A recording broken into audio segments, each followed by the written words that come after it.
प्यारे बच्चों, आप सभी को जय यीशु। मैं सोचता हूँ कि आप सब स्वस्थ हैं, ठीक है। आइए हम अपने नए पाठ की शुरुआत करेंगे एक छोटी सी प्रार्थना करते हुए। आप सभी अपनी आंखें बंद करें, हम ईश्वर से प्रार्थना करें। हे प्रभु ईश्वर, आपने हमें सब सृष्ट वस्तुओं के ऊपर अधिकार दिया है, उसके लिए हम आपको धन्यवाद देते हैं। हे ईश्वर, एक दूसरे के अधिकारों का आदर करते हुए, उनका अधिकारों का संरक्षण करते हुए जीने की कृपा हम सबको प्रदान करें। पिता पुत्र पवित्र आत्मा के नाम पर आमीन। तो हमारा इस नया पाठ का नाम है चोरी मत कर। प्रभु की आज्ञाओं में से एक आज्ञा है, चोरी मत कर। संत पौलुस एफेसियों के नाम पत्र में इस प्रकार लिखते हैं कि आप लोग चोरी करना छोड़ दें और अपने हाथों से परिश्रम करें, जिससे आप लोग गरीबों को भी थोड़ी सी सहायता प्रदान करें। संत पौलुस इस प्रकार कहते हैं, जो चोरी कर रहे थे अब से वो कोई चोरी नहीं करे, बल्कि अपने हाथों से ईमानदारी से परिश्रम करके कमाई करे, ताकि वह गरीबों को भी थोड़ी सी सहायता प्रदान करें। चोरी करना सामाजिक बुराइयों से सबसे प्रमुख पाप है। ये आज्ञा चोरी मत करो सामाजिक न्याय से जुड़ा हुआ है। इसलिए संत पौलुस ये शिक्षा देते हैं कि चोर, शराबी, लोभी, परनिंदक, धोखेबाज आदि ईश्वर के राज्य के अधिकारी नहीं होंगे। यानी ये सभी लोग, यानी जो चोरी करता है, जो धोखेबाज है, जो निंदक, परनिंदक है, शराबी है, लोभी है, ये सभी लोग ईश्वर के राज्य के अधिकारी नहीं होंगे।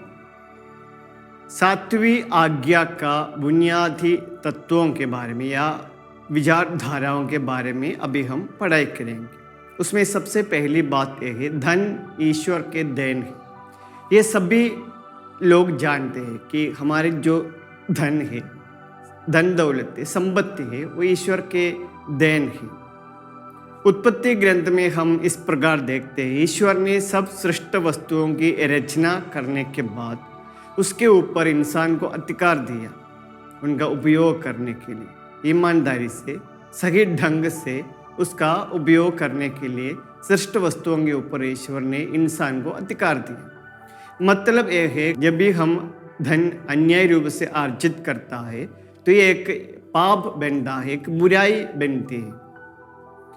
अभी हम पढ़ेंगे कि सार्वजनिक धन और निजी धन, इसमें क्या क्या समानता है या क्या क्या फर्क है। धन विशेष करके दो प्रकार के, या धन दौलत संपत्ति दो प्रकार की, एक सार्वजनिक संपत्ति होती है, दूसरी निजी संपत्ति होती है। इसके नाम से ही हम इसका मतलब समझ सकते हैं। सार्वजनिक धन क्या है? सार्वजनिक धन माने जिसके समाज को उसके ऊपर अधिकार है। समाज क्या है? हम सभी समाज में आते हैं, है ना। तो हम सभी को उस अधिकार, संपत्ति के ऊपर अधिकार है। यानी जिस संपत्ति के ऊपर, जिस धन के ऊपर पूरे समाज को अधिकार है, वो सार्वजनिक धन होता है। तब ऑटोमेटिकली निजी धन क्या है, इसका भी अर्थ हमको मिल जाता है। निजी धन वो है जिस पर कोई एक प्रत्येक व्यक्ति को अधिकार होता है। ये सार्वजनिक धन समाज की सुस्थिति एवं सुरक्षा सुनिश्चित करता है, लेकिन निजी धन इंसान को धन अर्जित करने का, परिश्रम करने का और इस प्रकार अपनी सुरक्षा एवं अपनी सुस्थिति सुनिश्चित करने की एक मौका प्रदान करता है। तो निजी धन और सार्वजनिक धन, ये दोनों में जो फर्क है वो आप लोगों को समझ में आया होगा। मैं एक बार फिर इसको रिपीट करना चाहूँगा। सार्वजनिक धन वो है जिसके ऊपर पूरे समाज को अधिकार है। निजी धन वो है जिस पर केवल एक प्रत्येक व्यक्ति को अधिकार होता है। एक प्रत्येक व्यक्ति अपने परिश्रम के माध्यम से जो धन अर्जित करता है वही है निजी धन। अभी निजी धन का अपहरण है चोरी। हमारे इस पाठ का शीर्षक है चोरी मत करो। अभी उस बात की ओर हम आ रहे हैं। निजी धन का अपहरण है चोरी। ये निजी धन के ऊपर अधिकार का उल्लंघन है न। किसी भी व्यक्ति को, प्रत्येक व्यक्ति को न्यायपूर्ण तरीके से धन अर्जित करने का अधिकार है और उस अधिकार का उल्लंघन है चोरी करना।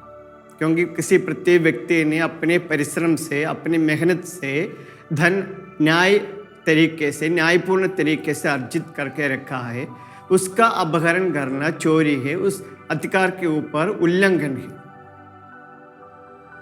निजी धन अन्याय रूप से अर्जित करना और उसका इस्तेमाल करना ये एक पाप है, एक बड़ी बुराई है।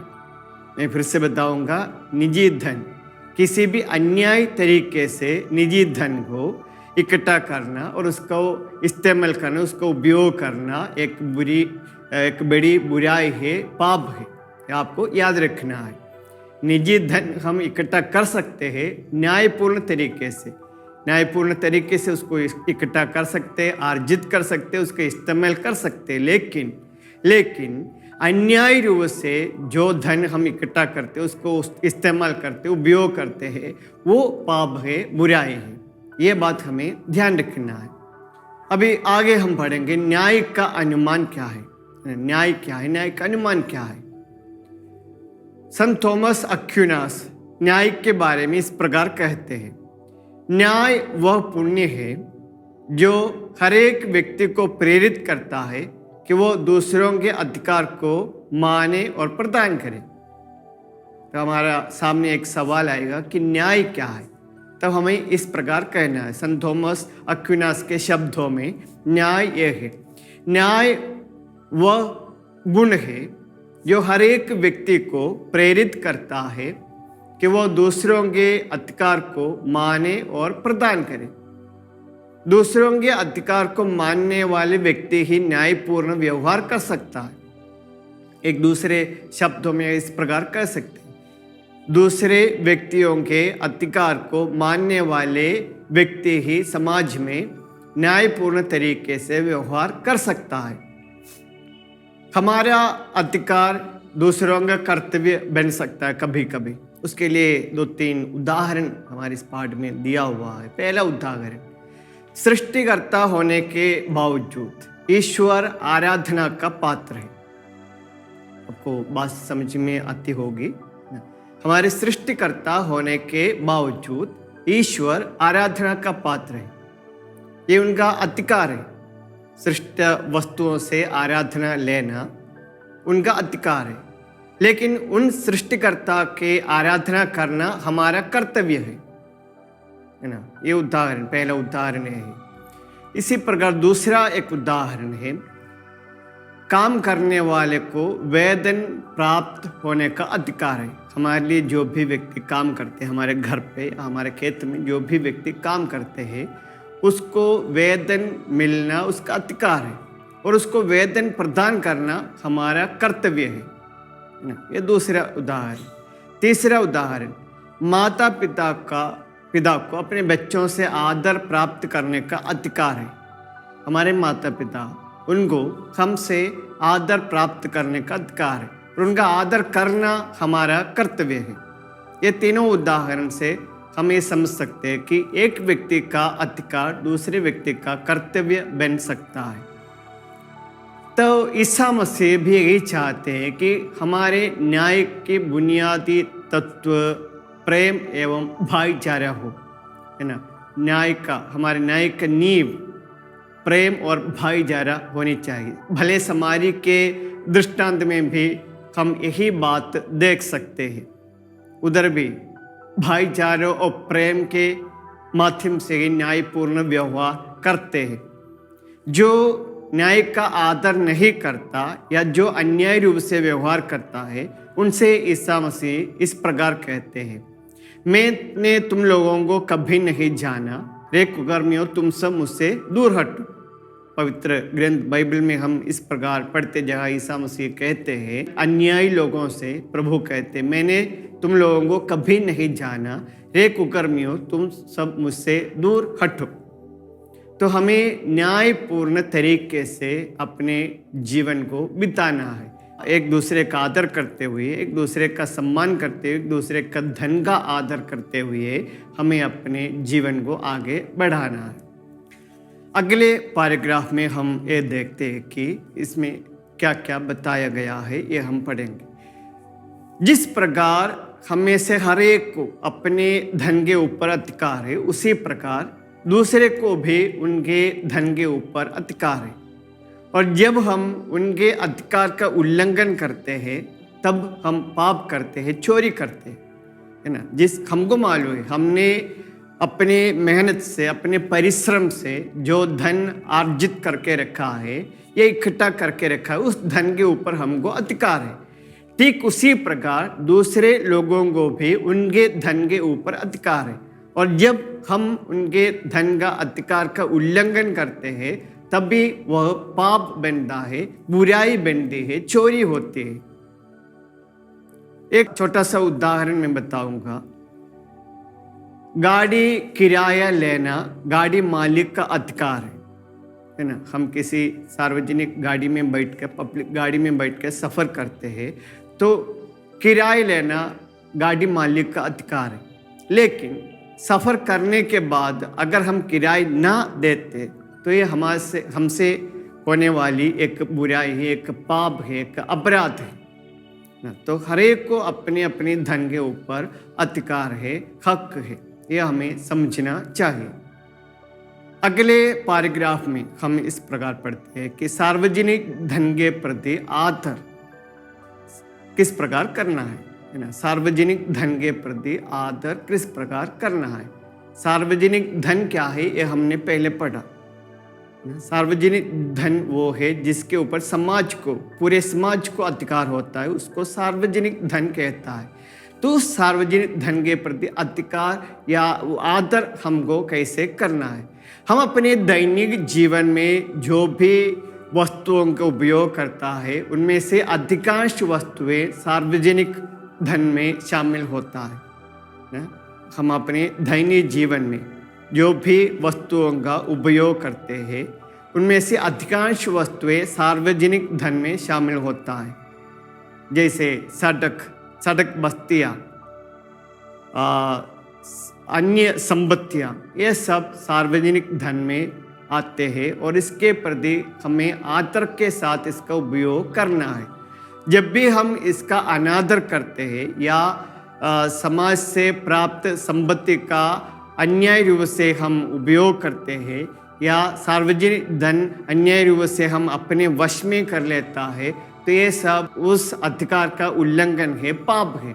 हमेशा हमें अपने जीवन में सार्वजनिक संपत्ति का, धन का अच्छे से न्यायपूर्ण तरीके से उसका इस्तेमाल करना है, यूज़ करना है। कभी भी उसको नष्ट नहीं करना, उसको बेकार उसका उपयोग नहीं करना है, उसको उड़ा नहीं देना चाहिए। ये सारी बातें हमें अपने जीवन में ध्यान रखना है, याद रखना है।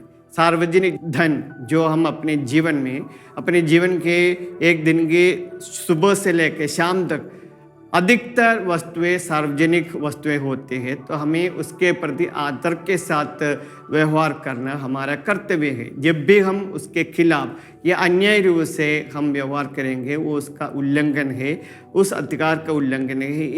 ये बात हमें ध्यान रखना चाहिए। अभी हम देखते हैं कि 7वीं आज्ञा के विरुद्ध पाप क्या है।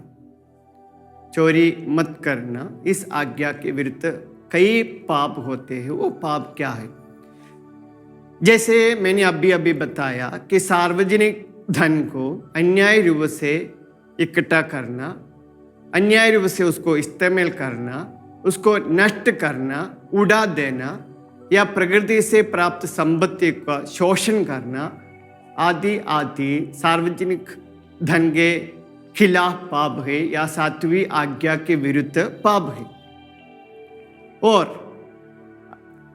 अन्याय रूप से पैसा इकट्ठा करना, अधिक ब्याज लेना, कर छिपाना या पैसा इकट्ठा करके उसको छिपा के रखना, मजदूरों को उचित वेतन नहीं देना, ऐसे ऐसे बहुत सारे पाप सातवीं आज्ञा के खिलाफ हम देख सकते हैं।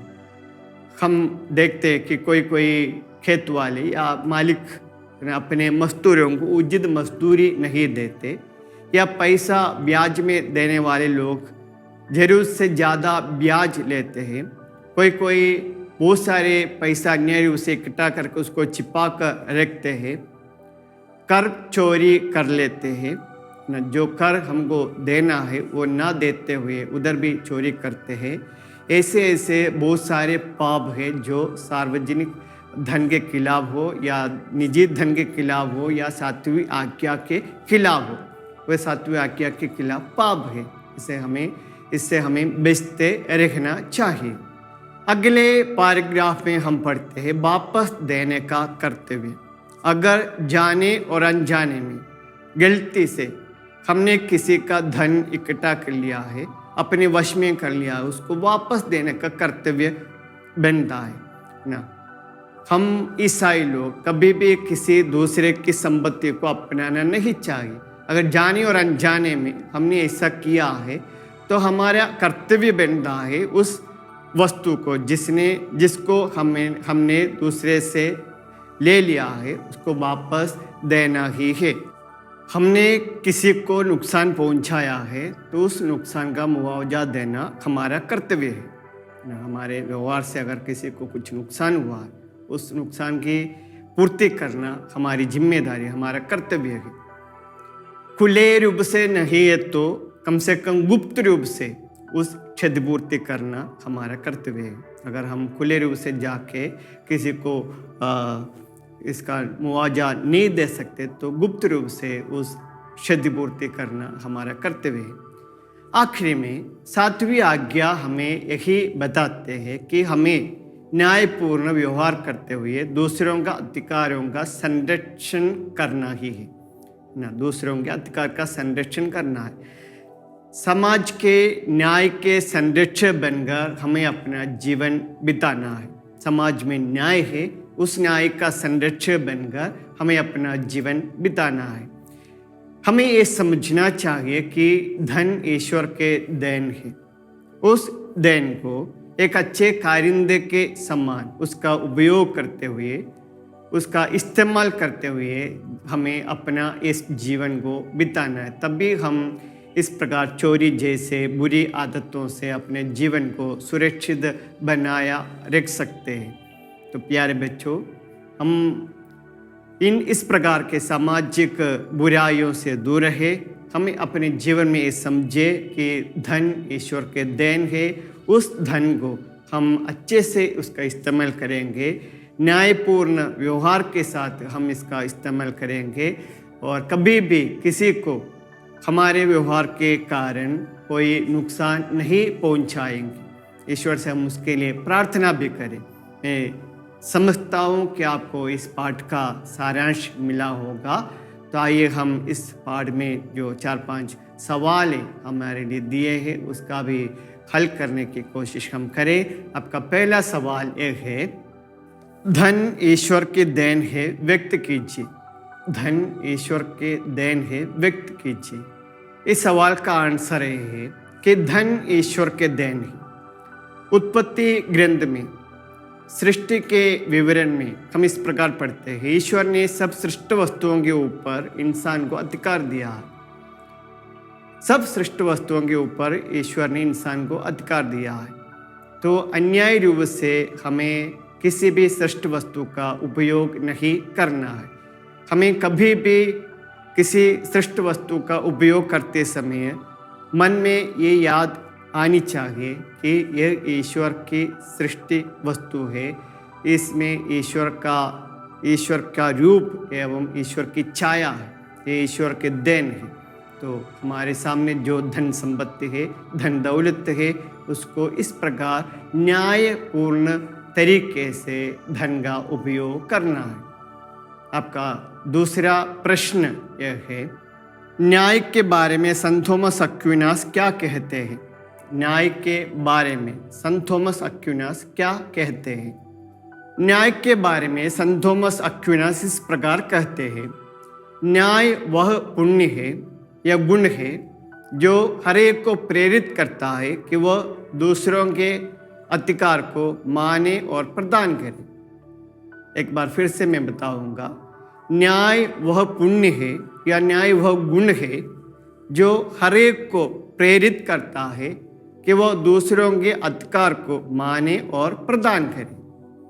तीसरा प्रश्न यह है, चोरी से हम क्या समझते हैं? चोरी से हम क्या समझते हैं? जैसे हम सभी को अपने धन के ऊपर अधिकार है, ठीक उसी प्रकार दूसरे को भी उनके धन के ऊपर अधिकार होता है। और जब हम दूसरों के अधिकार का उल्लंघन करते हैं तब वह चोरी होती है। मैं एक बार फिर से आपके लिए दोहराता हूं, हमें से हर एक को अपने धन के ऊपर अधिकार है, ठीक इसी प्रकार दूसरे लोगों को भी उनके कमाए हुए धन के ऊपर अधिकार है।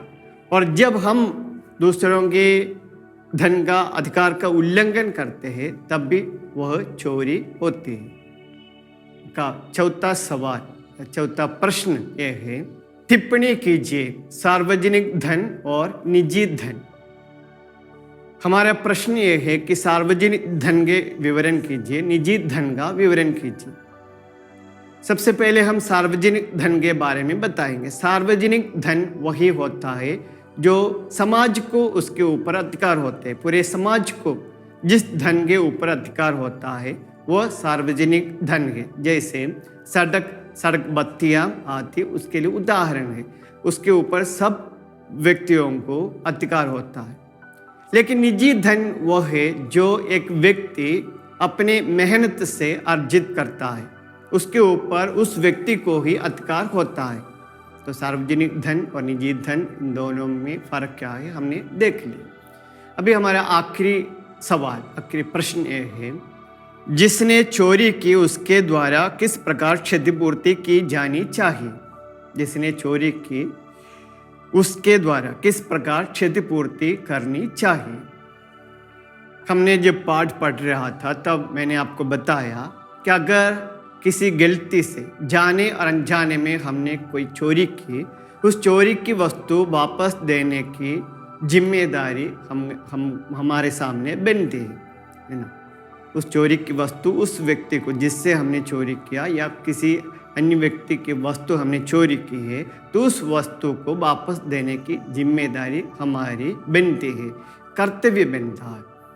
तो हमारे व्यवहार के कारण अगर किसी को नुकसान हुआ है, उस नुकसान का मुआवजा देना हमारा कर्तव्य है, क्षतिपूर्ति करना हमारी जिम्मेदारी है। ईश्वर भी हमसे यही चाहते हैं।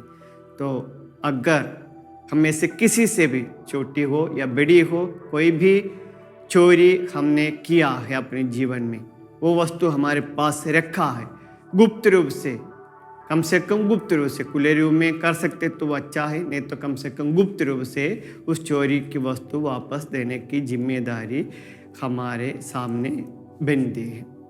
तो प्यारे बच्चों, हमारा ये पाठ भी 8वां अध्याय भी यहाँ पर समाप्त होता है।